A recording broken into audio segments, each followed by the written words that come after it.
Welcome, Saints, here for another week of Saints TV Teams Edition. Thursday night, we got Friday night footy on tomorrow night, which is going to be absolutely amazing. Hopefully, 2 wins in a row, 2 wins on the trot. So the form is looking a little bit better than what it was a few weeks ago.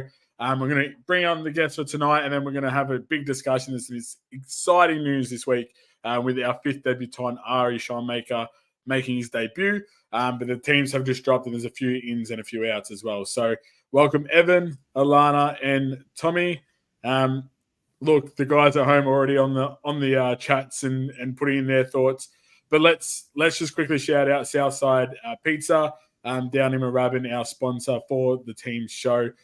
Perfect situation tomorrow night while we're at home, up against Brisbane at the Gabba, ordering some pizza and get them to deliver to. They do a fine cook-up. Guys, Ari Shawmaker, we've spoken about it a couple of weeks. We're going to jump straight to it.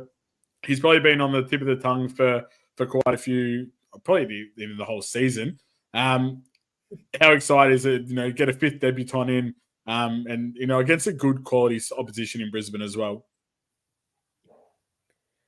Yeah, it's certainly in at the deep end there, isn't it? I'm kind of surprised to see both him and Cordy there, but maybe that is best for him to sort of ease in. I'm hoping, obviously, Logan Morris on their side is really shown himself in his first couple games, but he is still on the younger side. So maybe a matchup like that, it's good to balance that level of introduction. Tommy? Yeah, no, happy to see him in. We've been saying it, I think, on here for a while now that he seems to have been performing pretty well down in the VFL. But even just based on the preseason game he played, he looked obviously preseason is completely different to regular season AFL, but he looked comfortable at the level and he looked exciting, like he's ready to get aggressive with his ball movement and get up the ground. So yeah, I'm stoked. I'm very excited to see how he goes. You touched on it there a little bit, excuse me, just in regards to ball movement. Alana, he's averaged about 24, 25 touches in the twos for the majority of the year. He's been in some really good form. Is his input coming in? I think Evan sort of touched on it. He's probably going to man up on Morris, who's probably their third or fourth string forward. Is it more from an offensive opportunity for him, his inclusion, or are we looking for a bit of balance in regards to that as well? Yeah, well, I'm not entirely sure how early the club knew about Naz not playing, because originally I thought he was a replacement for Howard, but then we can see Cordy's come in. So I don't know if it's sort of let's use his boot as a bit of a weapon to replace Naz. So not so much your running, but he can still push the ball forward with that long kick. So I'm wondering if that's sort of they're like for like in a way. And yeah, matching up on a young opponent's probably a good way to ease him in, get him up flying with the team to Brisbane. I like it. But yeah, a bit disappointed. Obviously, we're touching on Naz already, but disappointed in that point of view. But I think maybe they're looking at that. Maybe Bonner will have to play more of that aggressive style that Naz often plays, and then rely on Ari's boot to get the ball moving forward quickly. Yeah, no, absolutely. Can everyone still hear me? I'm just having some technical difficulties at the moment. Evan, Tom, Alana, you can all hear me? Yep. Perfect. Awesome. I didn't know what's going on there, but that's okay. Let's go bring up the teams for tomorrow night's game. Let me just present that quickly. As I mentioned, there are some few changes 4 changes in total this week. We've got Ari coming in for his first game. We've also got Sharman making his return. He's been in some good form twos. Zach Jones is back in, which is already a topic in regards to people from home, which I love. And then we've got Zane Cordy probably coming in for that Dougal-Howard sort of replacement. Evan, what are your thoughts on the changes this week? It's certainly something. And I know the last couple of weeks we've been sort of asking, geez, they're not pushing the envelope here very much, but this week they've gone all out, whether they wanted to or not. I'm certainly surprised. back line in particular does scare me a lot. No real shutdown defenders, as dangerous as Charlie Cameron. We're both undersized and too tall, it feels like, back there. I'm really surprised we didn't use the emergencies and insert sort of a Ben Patton instead, to mix up that height a little bit there, because I'm a little bit worried in that regards, at least, of who's our lockdown, who's going to attack, who's going to be tall enough to deal with Danaher. Sort of, it's all somewhere in the middle. Yeah, no, I like where you're going with that. Sorry, guys, I'm just having some technical difficulties at the moment. Tom, do you want to share your thoughts on the inclusions this week? Yeah, excited for Ari, as we touched on, and I love Zane, just as a cult hero more than anything else. I do think he battles hard. I don't think he was really doing too much wrong earlier in the year when he was in. I think defensively he's really, really good. It's just that he doesn't really give you much going the other way, and you're sort of a bit nervous when he's got ball in hand. But defensively, I'm happy with Cordy in. Jones, I don't have an issue with Jones. The issue I've got with Jones being in is that it's not Brad Crouch. And as I can see people are commenting, in the comments, like, what does Brad Crouch have to do to get a game? Particularly when you consider, I thought the second half of last year, or really all of last year, but for the second half of last year, that Crouch was playing some of the best footy I'd ever seen him play. And I thought that, like, my initial knock on Crouch when he came to the club is I didn't like his defensive efforts, but I thought he really fixed that up last season. He comes in, he plays one bad game in round one, gets dropped, and then the next week gets injured in the VFL. Like, he's had one bad game at AFL level.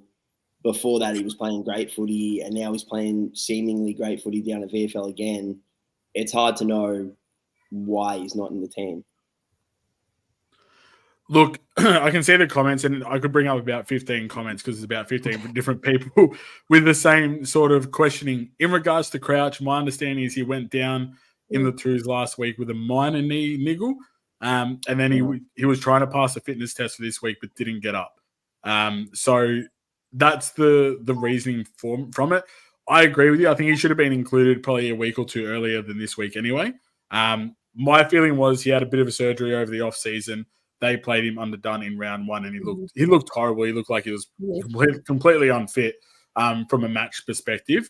And then they sort of wanted to get him right for this game, but he's just had a little bit of a niggle. So I don't think it's a selection issue. I think it was just a forced move by Ross that he can't include him, because there's a few comments regarding Seb Ross where I think it would have been a case of, if he's fit, then Seb Ross is, back in the twos and Crouch is in.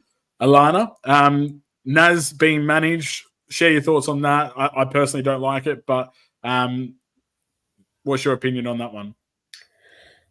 Yeah, I heard that it was personal reasons. So, I mean, if it was me, you're not managing a player a week before a bye. That makes no sense to me. So, but I don't understand if it's personal reasons why you wouldn't just come out, and you don't have to tell us what the personal reason is, but you can just say personal reasons, and then we all know, okay, something's going on internally with Naz, that's fine. But managed, I just think like that's just going to make everyone question that anyway. So I just don't buy the whole managed. I mean, he's been in red hot form. It's not like he's looked like Crouch did in round one, I don't believe that it's managed. It just doesn't add up to me. Yeah, it's a bit of a strange one. Again, given the fact that we do have the bye next week, managed says that it's a bit of a rest, but in this instance, from what you've said, personal reasons, you do want that transparency and honesty from the club. So a little bit interesting there. I just want to bring up some comments from those that are watching at home. Keep them coming. I do love to see your thoughts and have that discussion with us as well. One here from STR. Zach Jones in is shocking. As I said, that's probably about one of about 15 that we've got for Zach Jones. Let me have a look here. Champ_Kirby. How does Ross still get a game? Again, we sort of touched on that with Crouch being out. Sort of has as no sort of replacement for Ross. Interesting to hear from Obi, and we'll get some thoughts later, but if Obi can comment again, tipped us before or until I saw the selection. What part of the selection changed your mind? Was it Naz being out? Was it memory being dropped, which we haven't touched on as yet as well? A lot of comments, as I mentioned, regarding Crouch, which is good, but no Garcia. Evan, you're a bit of a stats guy. We had Garcia or Jones. Those probably two likely to come in from a midfield perspective. Reason for Jones, do you reckon, or is it they missed an opportunity with Garcia to come back in? I really can't see a reason there myself. Both in similar. It's tough to say because Jones always smashes the VFL when he goes back in there. It's a very different kettle of fish for him. I'm normally a bit more supportive of Zach Jones only because he gives us a bit of a different dimension in the midfield. But I think at this stage, it's the most firing we've looked in the midfield anyway, with Dow and Hunter being mixed in there and Windy being in red-hot form. So that sort of standard thought of do we need someone with a bit more pace and brute strength in there isn't where I'm going. So I'm really surprised we didn't use the chance to have another junior in there. The only thing I can think is they think we're moving a little bit too young with Darcy, Schoenmaker. Yeah, across the board, I would have gone with Garcia myself. I like that you touched on Darcy there as well, because I feel like last year we saw Mateus every week for 25 weeks, and that probably put a little bit of a damper on the start of this year for him. He's gone back to the twos. He's been in some really good form, and I like that they're continuing to build that for him. Tom, do you reckon it was probably time to maybe give Darcy a little bit of a rest? He had a bit of a quiet game last week. I don't think he touched the ball at all in the first half. I could be wrong, and if so, let me know. But his impact over the last week wasn't all that great. Do you reckon it would have been a good chance to give him a couple of weeks, get Garcia back in, maybe a Hasty, just to get that exposure against the top side? Yeah, I think so. You are right, because I thought I'd remember that from last week, but I've just checked. You are right. Wilson didn't touch the ball in the first half, which is just very unlike him. And I think to me it sort of does indicate that he's kind of running out of tickets at the moment. Obviously got the bye coming up, but could have been a good opportunity to give him an extended break, get him back fresh in round 16 and back to his best. So, yeah, I'm a bit surprised by that. Although I wonder, not that I think he's usually a player that you'd use as a sub because his weapon is his, capacity to run, but maybe we do that, and maybe that's a way of giving him a little bit of a sort of managing him a little bit, but still getting game time into him. But overall, I agree. I think if I was managing anyone this week, it probably would have been Darcy. Absolutely. As I said, I think after last week, we probably saw maybe the endurance is wearing out just a little bit, and that's no fault of his own. He's still a young lad, so giving that extra week may have been an opportunity. Just before I jump to you, Alana, go through some more comments. Obi's responded to his reason for changing his tip. Naz out and Jones did it in for me. Plus, totally agree that the back line is worrying, especially against the tall timber. In my upper view that comes out tomorrow, or actually might have even be out today. The tall twin towers with Danaher and Hipwood are dangerous. They are inaccurate, but when they're firing, they can easily put a score on quite quickly. So that's a concern from that end. Matty T, very optimistic, I see, Matty. After these elections, I'll make other plans for tomorrow night. Look, I get it, but at the same time, the last 2 weeks have been good. And there's one here from Kenny, who's always commenting each week. Lockdown in defence, Seb Ross filled him back in defence last week, did really well. He can play a lockdown role. Now, Brisbane have a very, very, very good small forward by the name of Charlie Cameron. I can already see a few things, and I'm going to ask the question, even though I know the answer will be no. Are we thinking Ross goes to Charlie Cameron? Surely not. He might free up one of the other defenders to go to Cameron, perhaps. If he goes to someone like, I'm just having a look here now. even a Loman sort of thing. I wouldn't even want to see him on Zach Bailey. Yeah, like you all look of at those their scare forward me. line. Their forward line's decent, and it's consistent. So you got the smalls to be Loman, Bailey, and Cameron. They're all way athletic than Seb Ross, 100%. What I do like though is, and again I'll jump to you in a second, Lana, but the fact that Cordy coming in, he probably goes to Danaher. Josh Battle probably goes to Hipwood from an athletic point of view. Both very tall, lanky. You can probably outbody him. Battle had a fantastic game last week. I think if I'm not mistaken, Sainer of the round. Wilkie's got that ability to go tall and small. Is Wilkie the one that takes Charlie Cameron this week, Alana? I don't love it, but I think he might have to. I just, looking at that back line, I just don't know what other options we have. Like, Bonner is just not defensive enough. Sinclair, we know, doesn't play that role. Ari, I don't even actually think is super defensive, let alone against a zippy small forward like Cameron.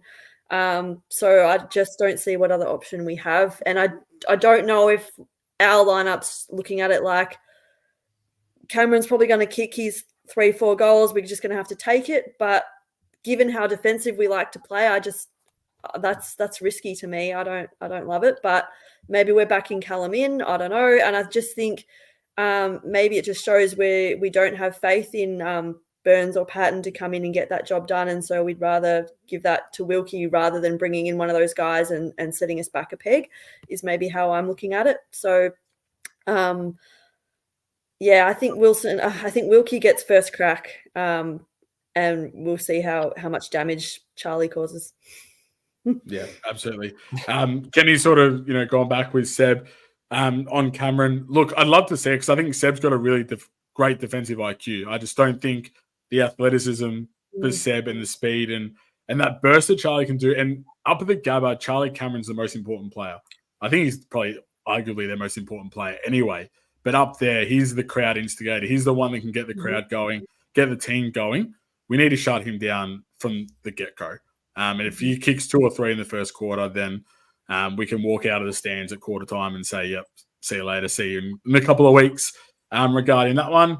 Another comment here that I want to bring up regarding our team this week from Tuxter.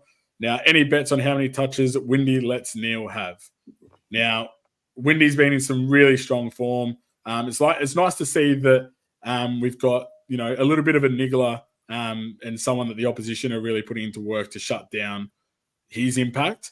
Evan, can we do a job on Neil this week? Yeah, I certainly hope so. I hope he pulls out all the stops there. I reckon a tagging role is one of my favourite things to watch out there, just the real one-on-one fight. So I'm glad we get to see that again. My only concern is that it is a competitor of the standard of Lockie Neal and the fact that he'll really expect that it's coming. I think you could kind of get away with it last week because even when they're doing match review of the West Coast game, they probably really thought Windy was going to go to Rowell or even Anderson. There's a bit more of a change there. Whereas I reckon Brisbane know from the start that it's going to be Lockie Neal there. They'll prep throughout that whole period. We can hope that they just have some belief in Lockie that he'll get through it and Windy absolutely grabs hold of him. But I reckon they'll have planned for it. So this is the first week there where I'm a little bit worried. But he's done it before and hopefully he can do it again. No, absolutely. And I think the conversation of a tagger is coming back, and it's probably courtesy of Windhager of what he's done over the last couple of weeks. Tom, how important is it for him to not only shut down the opposition player, but then also get his hands on the ball? He doesn't need 35 touches, but what sort of the mark do you look for him to have to, really excel at that part of the game? Yeah, I think he's pretty good at it. Pretty good at, obviously shutting out the opposition player, but then getting involved himself in the play. Honestly, I think I might have said it a couple of weeks ago. I feel like that's when he plays his best footy. It sort of forces him into the contest. As in terms of a marker, I think, first of all, if he's getting more of the footy than his direct opponent, that's a bit of a tick. But I don't know. He's so good at it that in terms of a line, I know the initial question was asking about how many touches we keep Neil to. I'm going to back him in to keep Neil around 15, maybe under 15, and then I think Windy's capable of getting 20 of his own, potentially hitting the scoreboard. But yeah, I think so long as he's the priority, obviously, is just shut Neil out of the game. But yeah, then if he's getting his hands on it as well, he's pretty good around clearance, I think, or at least he appeals to me as a player that is capable of being good around clearance. So yeah, if he's getting the ball out to Dow, and then we're getting inside 50 entries as well, then that's a massive win. Absolutely. Now, I love that you just touched on Dow because that's a beautiful segue to where I was going regarding that one. So Dow, Clark, sort of starting to hit some form. I thought last week was the first week, probably this year, where we've actually seen some transition and lowering the eyes a little bit more, not as much as what I prefer. But there was a particular passage where Clark shrugged off Rao, hit Jack Higgins' lace out 20 metres on the left. And I thought that's something that we've definitely missed. Alana, how important are those two to our midfield? I think last week was the first time we've won centre clearances all year. In regards to that midfield combination, how important is that for a game sense perspective? Yeah, I think they're huge for us, particularly when our midfield isn't strong. But they're both pure midfielders in my eyes, so it's just been nice to have those two in who just have that sort of instinct. They know how to get the ball.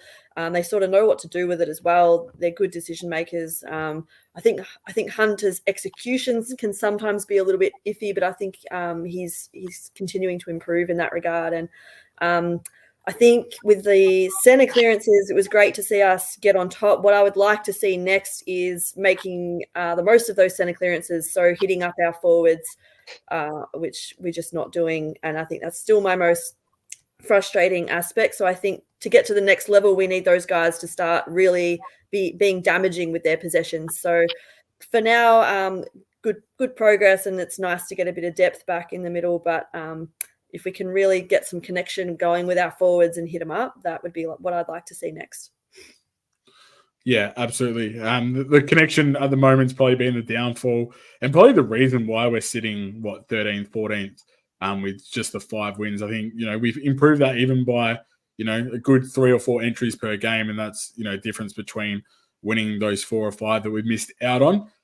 Evan, you're a stats man, and I like the how in depth you go. The report came out this week for the best field kicks in the AFL. We had 2. Naz number 1, which I wasn't surprised he was in the top 10. I was surprised he was number 1, which I thought he would probably be maybe on the skirts of the top 5. But then I think Riley Bonner, if I'm not mistaken, was number 5, which I think all Saints fans would probably be like, what's going on there? With Sinclair going back, being more off the half-back line, pushing Bonner up a little bit, is that something we can see going forward, or is that sort of just a little bit of a here's a stat, but it doesn't really mean anything?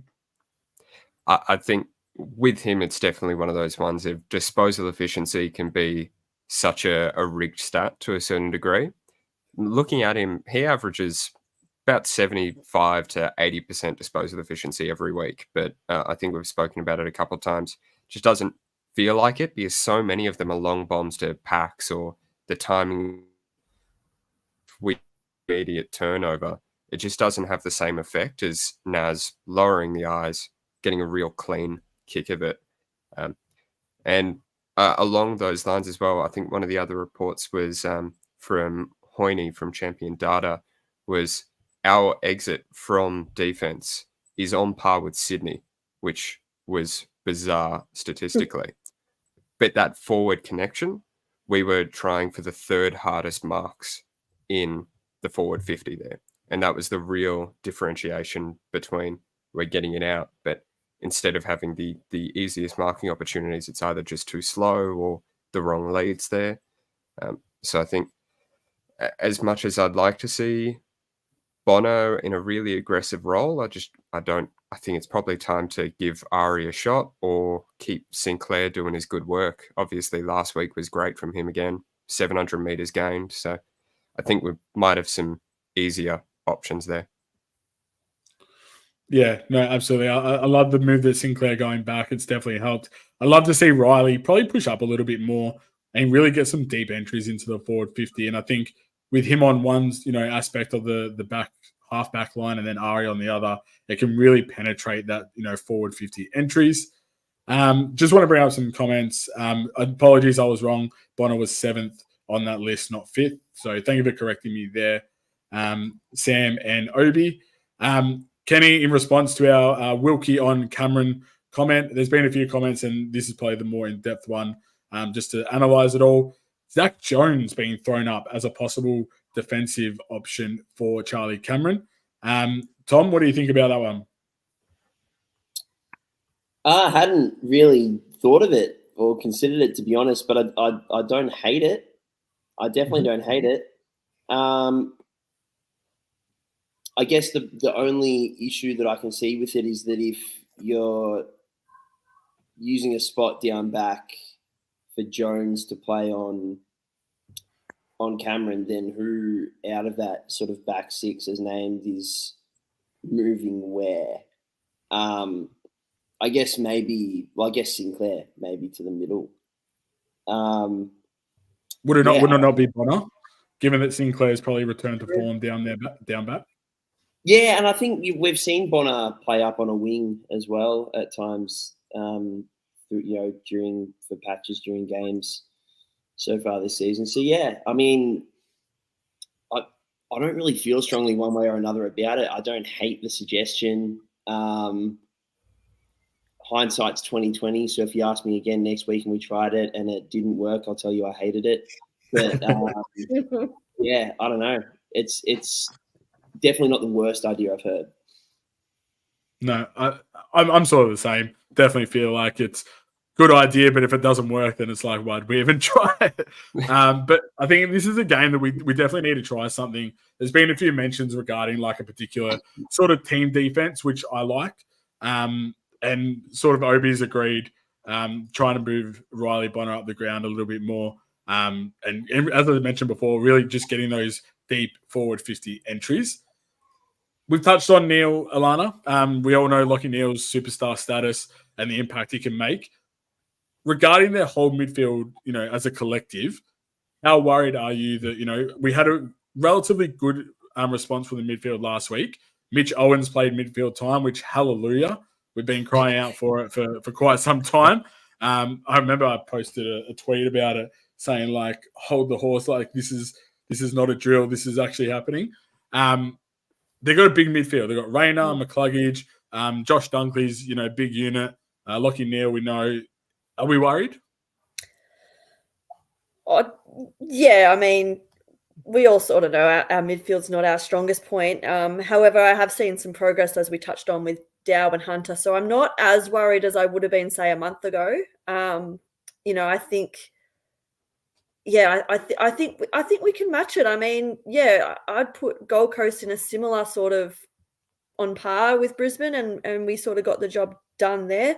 To be honest, I'm quite concerned about Zorko.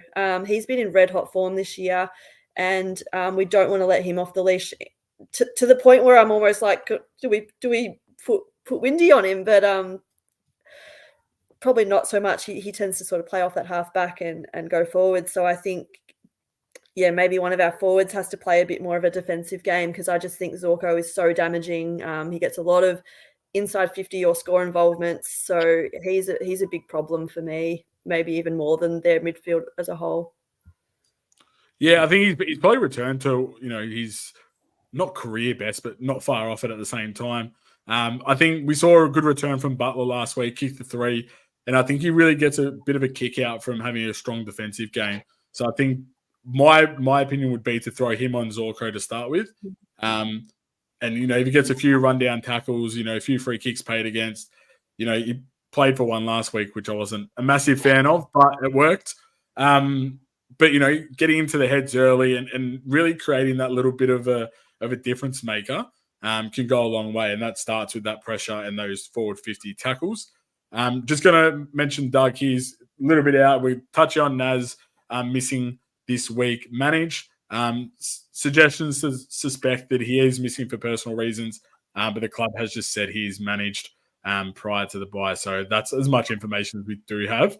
I'm assuming it's not too bad. Hopefully it's not. But we should see him post-bye. Sam, quick comment here. Filippo is shout for a return soon. Look, I spoke with one of the senior guys down there in the rooms last week after the Gold Coast game, and he's definitely said not before the bye, and maybe even a few weeks after the bye, just because they want him to give him, a bit of a run of form. He's been in some good form so far in the twos for the last couple of weeks, but they really want to see it on a consistent basis before chucking him back in. Let's discuss our under the microscope. I always like to go through this on a weekly basis because it does vary, time to time. Alana threw Higgins under the bus last week, and it kind of worked. He snagged a few goals. Small forwards did a bit of a job. But again, we don't necessarily go through, particular players on the verge of losing their spot, but just someone who needs to have a good performance to either announce themselves or, in that instance, avoid being sent back to the twos. Evan, we'll start with you. And those that are watching at home, share your thoughts. Let's have a discussion. Who's under the microscope for you this week? Yeah, mine's nothing too harsh, but we did touch on them a little bit earlier, mainly focusing on Darcy Wilson there. Yep. I reckon he's had a phenomenal start to the year, but I think it really coincides with us getting a bit more midfield control overall and him not having quite as much impact there. So I think more than anything, it might just be a matter of him re-understanding what his role is in the team if we're able to actually win clearance. I don't reckon it's his tank because he is so strong there and he still seems to be moving a bit. I think he just needs to get his head around what his new role is or where he can best suit the team. So hopefully he can slot back into the team and get back to his early season results, especially because would love to see him get a couple Rising Star votes going forward. Yeah, absolutely. I think he's a real shot into be in that conversation now with Harley Reid going down with suspension, as well as Sam Darcy as well. Chris has mentioned under his microscope is not a player this week. It's a selection team. I think we've done that for a couple of weeks, especially with the inclusions of Jones every now and then. And just touching back on Zorko with your comment, Alana, wooden spoon data, playing off halfback. Blank, we think we should be sending Butler to him and be an absolute pest, which we sort of all agreed with. Tommy, we usually have the same one, so I'm interested to see where you go with this one because I feel like mine's a little bit perplexing this week. Yeah, well, I was tossing up between going a player or like a team system sort of thing. I'll go with the more abstract. I'll go with the team system. Under the microscope for me is the way we move the ball inside 50 because it's atrocious. It's the worst part of our game. I heard a stat, I don't know where it was from, that suggested that we might be like up the top or even number one ranked team in terms of scoring from defense. But clearly we can't win enough games of footy with that being the entire and like only way we score. So like lowering the ice, hitting up targets inside 50, the amount of times we see dump kicks inside 50 and the only way that we're going to score from that is if Max King takes a hanger from like 3 deep. It's just not realistic. It's asking him to do way too much, whether it's him calling for it and us abiding and that being the problem, or us just thinking, well, we've got a 200 centimeter player down there. We're going to try and get it deep. Like, it's not working. So I guess it's more of like a coaching under the microscope this week and like an approach to how we move the ball forward, particularly against the Lions. Like they've got, Harris Andrews down there who will just pluck off anything. If we're playing that kind of game style, we're going to get beaten by a lot because we're not going to score. And that's the other thing that's so frustrating is we're not going to be in finals contention anytime soon if we're only kicking 6 goals a game. So, yeah, our ability to move the ball inside 50 for me. Do I have the solutions? No, but I'm not paid to have the solutions. No, I like where you're going with that. I think we sort of touched on it a couple of times already this year, and I say it all the time. You've mentioned it there, 6 goals a game, you're not going to win games 95% of the time. and really contend for finals. And like a lot of fans sort of suggest that it's Ross Lyon and his game plan. It's not the game plan, because if that was the case, then the defensive effort wouldn't be as strong as it is. It's purely from once they cross the timeline, the halfway point, and they kicking that ball in. That's where the issues are lying. So it's on the players now to fix that, respond, and come out tomorrow night and be a little bit better, and start being a bit more attacking. Maybe the reason Schoenmaker comes in, pushes him to the half back line, and maybe pushes Riley up to the wing. Who knows? Billy's commented here just before I go to you, Alana. Caminiti for me, which I'm intrigued because I thought Caminiti's been pretty good, but you can clarify if it's more of a consistency thing for him or if you want him to hit the scoreboard. And then Wooden Spoon has mentioned, for me, it's Hunter Clark. Positioning and disposal was near his best last week, but can't go back to the being 50% amazing, 50% shocking kicks. And I absolutely 100% agree. I think that's a really good take on him. Kenny, Mitch Owens, he needs to grab a game by the throat. Yeah, I feel like this is a really good chance for him to do that. As I said, he went into the midfield last week. Definitely a good opportunity to go back in there this week against Lions outfit. And then for Adam Cooper, I'm assuming it's Cooper Sharman. He's been in some really good form in the twos. He's kicked, I think, 3 goals. I think he kicked the match winner and then the draw maker last week. So he's been in the clutch moments and really solidify himself there. Alana, you like your small forwards, but I feel like you're going to go elsewhere tonight. Who's under the microscope? Yeah, I can't really go small forwards after last week. They both did their job. But yeah, touching on the comments, I mean, it's tricky because I'm looking at the ins, and I think one of Zach Jones or Cooper Sharman plays sub. So to mention one of them is potentially going to be harsh, but I'm thinking that Sharman's come in to replace Membry, and if that's the case, he needs to come in and play purely as a forward. Nothing else. You're playing as a forward for the game. That's what you've been doing in the twos. You've been doing it well. So I'd like him to come in and take Membry's spot. Keep him out. Show us what you got. I'm sick of him being that sort of you're in, you're out, you're in, you're out. You're filling a gap. Like I think I've touched on this before. If he can just come in, find a spot forward. We've tried back. We've tried sort of wing. Doesn't work. Let's just put him forward, park him there for the whole game, and he can be a bit of a target for us. That would be nice. 2-3 goals would be amazing, but I think I'm asking a bit much when we kick 7 for the game. So just give yourself the opportunity and come on, 2 goals. Yeah. And those 2 goals, they're a difference maker, 100%. Because you're going to get majority of the time 2 or 3 from King. You're probably going to get 3 or 4 with a combination of Higgins and Butler, however they want to spread that out. Anything above that's a bonus. So that's already 6-7. Sharman kicks 2, Caminiti kicks 1 or 2. There's 8, 9 or 10. And then you're going to have a midfield chipping in, a couple here and there as well. So already just that extra 2 goals will amount to, maybe 10, 11, 12. And you can, the way they're playing defensively, you can win games doing that. That's fine. But if you're scoring 2 goals, for a half and then, 6 goals for a game, then you're shooting yourself in the foot. Comment here from Bennett MacArthur. Thank you for your comments. He feels like Battle a few years ago gets thrown everywhere as a stopgap, needs to cement his spot as a forward. Absolutely. I think the form we've seen from Membry this year has been absolutely disappointing.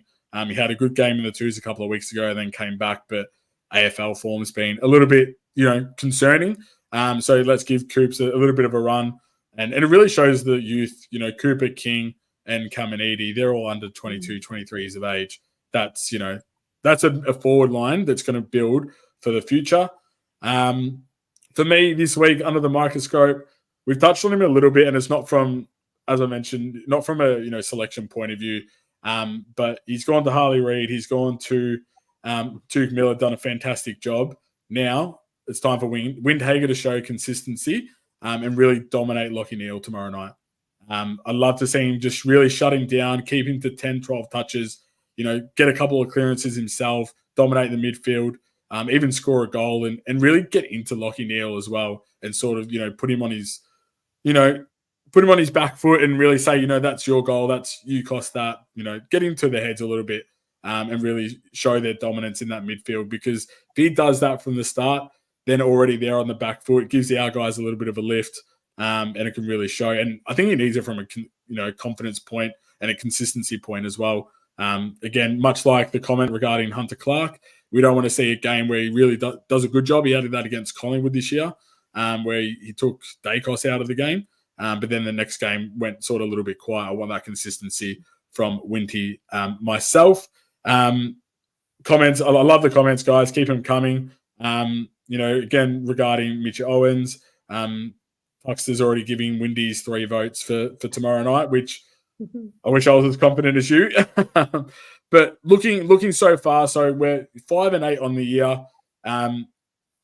Hypothetically, worst case scenario, we go to 5-9 to turn on the back end.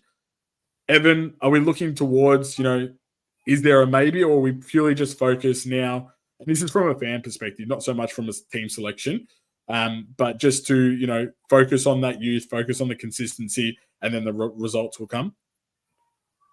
I'm glad we've got that home game run, because otherwise it would be a lot harder to be positive.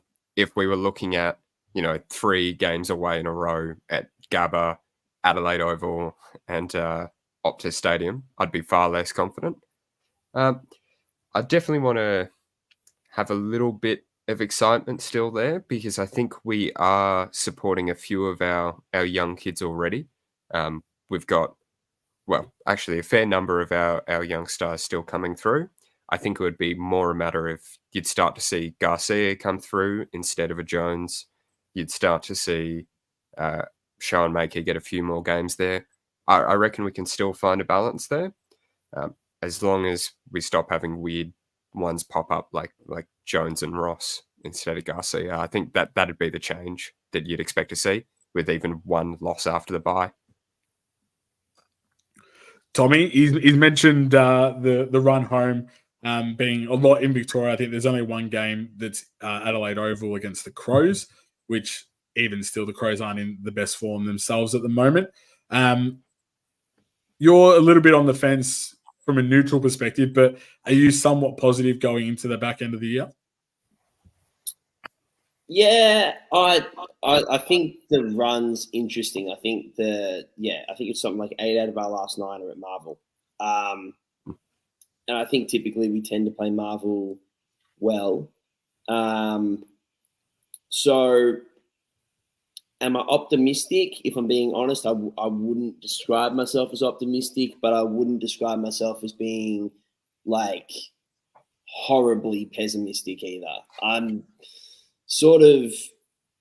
I've accepted that I'm likely getting hurt again this year in terms of supporting the Saints. But I do know that, even in seasons gone past when I felt that way, we are a team that is capable of just getting on a run and getting into hot form. And I think the fixturing that we've got with those runner games at Marvel will give us probably the best opportunity to do that. So I'm not completely writing us off, but I'm also trying to protect myself and my feelings from getting stomped on again. Protect the feelings. Protect the feelings. For those that are watching at home, share your thoughts. What you think can happen in the back end of the year. Alana touched on it. 5-8 percentage with 93, which if you saw a team with 5-8 record, you'd expect a few big losses, a percentage of mid 80s, but the 93% still suggests that we're in games quite consistently, which is evident. We, as fans, we know that we've missed out on some massive opportunities. What's your confidence heading into not only tomorrow night but also the rest of the year? Yeah, I think sort of touched on hard to be confident going for the Saints, but I think we're doing a lot right. Like, I think, especially these last 2 weeks, I think we're starting to show sort of how we want to be playing, like with our defensive structure, and that I think we're starting to get that right in with our Saints footy, but we're just not showing it on the scoreboard, which is disappointing, especially because it's been a problem for so long. If this was a problem that sort of only was happening in the last sort of month, I'd maybe be more confident, but it's a big concern when it's just been an ongoing problem for years now and we just don't have a solution. So that's where I'm sort of not too confident, because I think you're just not going to win enough games kicking 7-8 goals. I like how we're restricting the opposition. I think that's awesome. But until we start getting it more on the scoreboard, then I just can't see us worrying enough teams.